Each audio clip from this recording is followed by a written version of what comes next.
എന്താണ് Moidu vote ചോദിച്ചിറങ്ങിയതാണോ? Vote ചോദിച്ചിട്ടൊന്നല്ല മാഷേ, പിന്നെ അതിലും വലിയൊരു കാര്യമായിട്ടാണ് നമ്മൾ വന്നിക്കണത്. അപ്പൊ സംഭാവന ആയിരിക്കും. സംഭാവനയല്ല, സംഭാവനയെക്കാട്ടും വലിയ ബമ്പറായിട്ടാണ് വന്നിക്കണത്. ബമ്പറോ? ഒരു ലോട്ടറി അടിക്കാൻ പോവാണ് മാസനും കുടുംബത്തിനും. എന്ത് ലോട്ടറി? മാഷേ, പഞ്ചായത്ത് തെരഞ്ഞെടുപ്പ് വരികയാണല്ലോ. അപ്പൊ നമ്മൾ ഇന്നലെ LDPന്റെ മീറ്റിംഗ് കൂടി കഴിഞ്ഞപ്പോൾ അവിടുന്ന് ഐക്യകണ്ഠേനെടുത്തൊരു തീരുമാനം, LDPന്റെ സ്ഥാനാർത്ഥി ഈ പെരേന്നായിരിക്കണം എന്നുള്ള.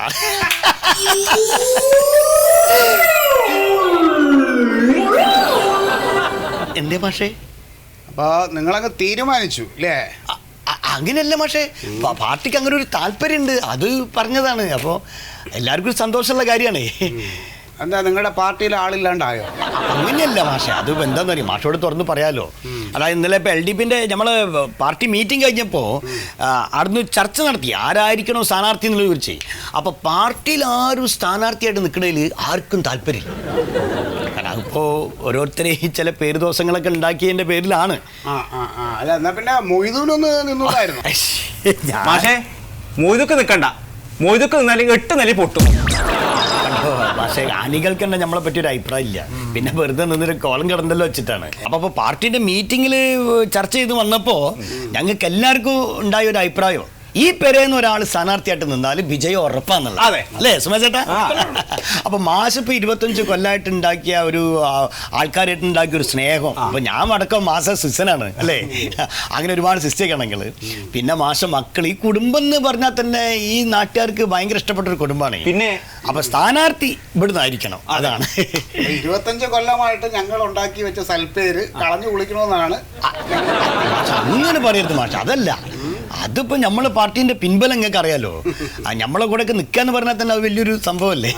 എന്തായാലും മൊയ്തു, ഇപ്പോ സ്ഥാനാർത്ഥിയായിട്ട് മത്സരിക്കാനും നിൽക്കാനൊന്നും എനിക്ക് തീരെ താല്പര്യമില്ല. അല്ല മാഷല്ല, ഞാനല്ലേ മാഷല്ലേ ഞങ്ങൾ. മാഷ ഇപ്പൊ ഈ വയസ്സാം കാലത്ത് ഞങ്ങൾ ബുദ്ധിമുട്ടിക്കുകയില്ല അല്ലേ? മാഷ് റെസ്റ്റ് എടുക്കണപ്പോ. ഇപ്പൊ പാർട്ടിന്റെ പുതിയ തീരുമാനം എന്താ വെച്ചാൽ യൂത്തിനെ ഇറക്കണം എന്നാ. അപ്പൊ അങ്ങനെ നോക്കുമ്പോ മാഷ മക്കളിൽ ആരെങ്കിലും ഒരാള്, ശീതളിനോ സത്യശീലനോ അതിലേതെങ്കിലും ഒരാള്. അതെ, ഞാൻ വിളിക്കാം. ശീതളാ, ശരിയാവും. നിങ്ങളെ കാണാൻ വന്നതാ. എന്താ മാഷന്നെ പറഞ്ഞോളി. അത് വേണ്ട, മൊയ്തു തന്നെ പറഞ്ഞോ.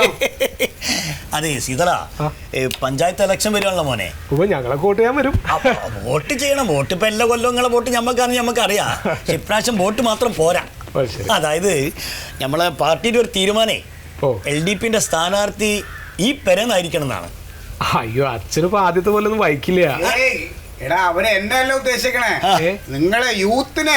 അതായത് ഇപ്പൊ നിങ്ങൾ ഏതെങ്കിലും ഒരാൾ നിന്നിട്ടണം പാർട്ടിക്ക്. ഏട്ടനിപ്പോ ഒരു 100 കൂട്ടം പണിയുണ്ട് ഇവിടെ. ഏട്ടന് ഒന്നാമത്തെ ഇതിലൊന്നും താല്പര്യമില്ലാത്ത ഒരാളാ. അല്ല ഏട്ടൻ മാത്രമല്ലല്ലോ, അടിയനും നിൽക്കുകയാണ്. അയ്യോ മൊയ്തുക്കാ, നമ്മളെ വിട്ടേക്ക്. എനിക്കൊന്നാമത്തത് പരിചയമില്ലാത്തൊരു ഫീൽഡാ. അല്ല നമ്മളൊക്കെ ഇപ്പൊ എന്ത് പരിചയം ഫീൽഡിലേക്ക് വന്ന് ആണോ ഉണ്ടിയെ? ഇതൊക്കെ പരിചയപ്പെടുകയാണ് സീതള ചെയ്യാ. അല്ല എന്നാലും ചേട്ടനോടൊന്ന് സംസാരിച്ചു നോക്കാം, എന്താ പറയണേന്ന് അറിയില്ല. അങ്ങനെയല്ല, അപ്പൊ മാസ പാത പിന്തുടരുന്ന ഒരു മോപ്പ സീതള അല്ലേ? നിങ്ങളും മാസാണ്. അല്ല എനിക്ക് പറ്റില്ല. നിങ്ങളൊന്ന് പറയ്. ഏട്ടനോട് സംസാരിച്ചു നോക്കൂ. പിന്നെ ഏട്ടനൊന്ന് വിളിക്കുകള്. അച്ഛാ, ഏട്ടനോടൊന്ന് പറയും. നീ അവനെ വിളിക്കുക, അവനെ വിളിച്ച് നീ എന്നെ ചോദിക്കും. ഏട്ടാ, ഏട്ടാ, ഒന്നുകൂടെ വരൂ. എന്താ എന്താ ഇത് അവർക്കെന്താ സംസാരിക്കാണ്ട് ഇത്ര സംസാരിക്കാനോ? ഒന്ന് വന്നിട്ട് പോടാ. ഏതു നേരം പറമ്പിലാണല്ലേ മൂപ്പര്. അതുകൊണ്ടാവും അന്തസ്സായിട്ട് ജീവിക്കണം.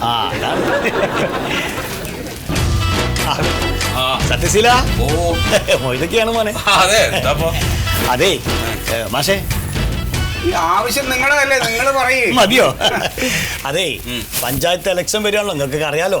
അറിയാലോ. അപ്പോ ഈ പെരേന്നൊരു സ്ഥാനാർത്ഥി വേണമെന്ന് നമ്മുടെ പാർട്ടിക്ക് ഒരു ആഗ്രഹമുണ്ട്. അച്ഛന് പോയി വയസ്സുകാലത്തൊന്നും ശരിയാവില്ല. അല്ല അച്ഛനല്ല ഞങ്ങൾ ഉദ്ദേശിച്ചത്. അല്ല ഇനിയിപ്പോ ഇവനിപ്പോ അതിന് സമയം ഉണ്ടാവും. അച്ഛനും അനിയനല്ലേ, നമ്മൾ സത്യശീലാണ് ഉദ്ദേശിക്കുന്നത്. പിന്നെ അതൊക്കെ നടക്കും. അതെന്താണ്? എന്ത് ഭ്രാന്താ പോയതൊക്കെ നിങ്ങൾ പറയണേ? ഞാനത് നിന്നത് ശരിയാവില്ല. അങ്ങോട്ട് നോക്കി, ഈ മാഷ മോനാന്നുള്ള ഒറ്റ പേര് മതി നിങ്ങൾക്ക് വിജയിക്കാൻ. അതൊക്കെ ശരി തന്നെയാണ്. പക്ഷെ ഈ വാഴയും കൃഷിയൊക്കെ ആരാ നോക്കുക? അത് ഉണ്ണി നോക്കിക്കോളൂ അല്ലേ ഉണ്ണിയെ? എന്ന് പറഞ്ഞിട്ട് വെറുതെ നോക്കിയിട്ട് കാര്യമില്ല. അതൊക്കെ നല്ല അധ്വാനമുള്ള പണിയാ. അതൊക്കെ ഇപ്പൊ നിങ്ങൾക്ക് പാർട്ടിക്കാർക്ക് പറ്റുമോ? പറഞ്ഞല്ല അധ്യക്ഷയില്ല, ഇതിപ്പോ പാർട്ടിന്റെ ഒരു ആവശ്യമായി പോയി നിങ്ങളൊരാൾ നിൽക്കാന്നുള്ളത്. അല്ല, പാർട്ടിയിലിപ്പോ ജനസമ്മതിയുള്ള ഒരാൾ വേണോ? അപ്പൊ നിങ്ങളുടെ പാർട്ടിയിലില്ലേ? ഇല്ലേന്ന് ചോദിച്ചാ ഇല്ല. ഇല്ല. അതാണിപ്പോ കാര്യേ. പാർട്ടി ഇവിടെ ജയിച്ചു കഴിഞ്ഞാല് പാർട്ടിന്റെ മുഖ്യ അജണ്ട എന്ന് പറയുന്നത് കാർഷിക മേഖലയിലുള്ള ഒരു വിപ്ലവമാണ്. അതെ, ഇവിടെ ആരും കൃഷി ചെയ്യേണ്ടതല്ല. ഇവിടെ പൂഴിക്കുന്നത്തെ ഗോപാലല്ലടാ, ഓൻ പച്ചക്കറി കൃഷി ചെയ്യുന്നുണ്ട്. ഓൻ ഏക്കറ കണക്കിന് കൃഷി ചെയ്യുന്നുണ്ട്.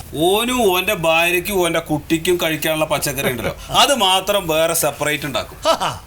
ബാക്കി വരുന്നതില് വിൽക്കാനുള്ളതില് തമിഴ്നാട്ടിൽ നിന്ന് വരുന്ന പച്ചക്കറിയിൽ അടിക്കണ വിഷത്തേക്കാൾ കൂടുതലുള്ള വിഷം അടിക്കും. പയറൊക്കെ ഈ വലുപ്പമാണ്.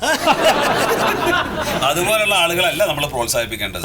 സത്യസന്ധമായിട്ട് കൃഷി ചെയ്യുന്ന ആളുകളെ പ്രോത്സാഹിപ്പിക്കണം. ആ രംഗത്താണ് വിപ്ലവം വേണ്ടത്. അങ്ങനെയുള്ള സത്യസന്ധതയുള്ള ഒരു കർഷകനാണ് സത്യശീലൻ. അല്ല മാഷെ, ഈ മോനല്ലേ എന്തൊരു അവാർഡ് കിട്ടിയത്? ജ്ഞാനപീഠമല്ലേ? കർഷകശ്രീ. ഇതിപ്പോ മാഷെ, നമ്മളെ ഭാഷയെ പറഞ്ഞാലേ ഈ പെരുന്നാളും വെള്ളിയാഴ്ചയും ഒരു ദിവസം വന്ന പോലെയായി.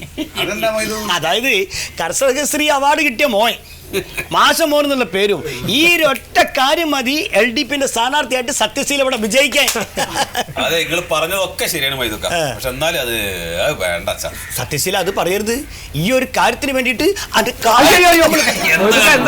അല്ല, കാര്യമായിട്ട് പറയാം, അത് പാർട്ടിയുടെ ഒരു തീരുമാനമാണ്. അത് ഏട്ടാ നിക്കും, നമുക്ക് നോക്കാന്നേ. അച്ഛാ, നിനക്ക് എന്തെങ്കിലും ചെയ്യാൻ പറ്റുമോ നോക്ക്.